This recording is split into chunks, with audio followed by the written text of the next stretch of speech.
Time is now 6:53, and let's take a look at the top stories we are following as you head out the door. We begin this morning with WAAY 31's Stephen Dulcizing, who's at the scene of a Huntsville landfill where a fire was just put out. Stephen.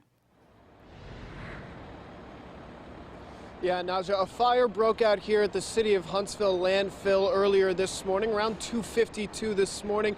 But about an hour and a half ago, we've learned that the fire has been put out and Huntsville Fire and Rescue crews have left the scene.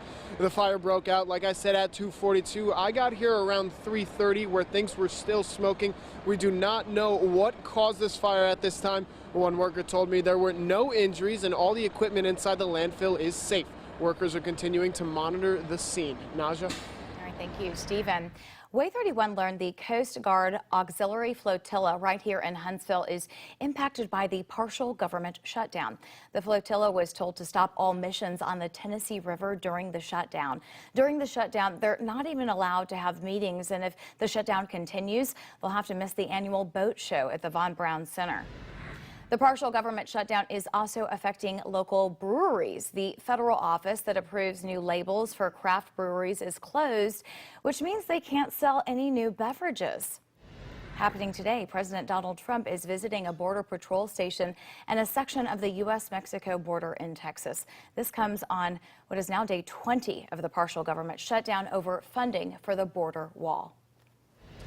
At least 6 people are dead after you see that drone that exploded in Yemen during a military parade from the Saudi-led coalition there in Yemen. The drone was flown by Houthi rebels. It threatens the UN-backed peace talks that are happening right now in that country.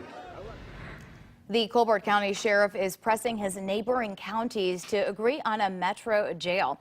The Colbert County Jail averages about 120 inmates, but it was built to house 62, and he says that's why he wants a metro jail. The sheriff plans to meet with city council members of Sheffield, Tuscumbia, and Muscle Shoals to hear what they have to say.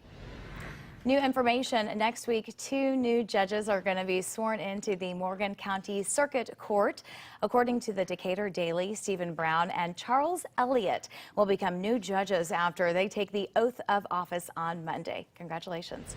Happening today, the new Huntsville City School logo will be selected. Actually, we've just received word that that's going to happen next month. Updated new information just emailed to us by the school district.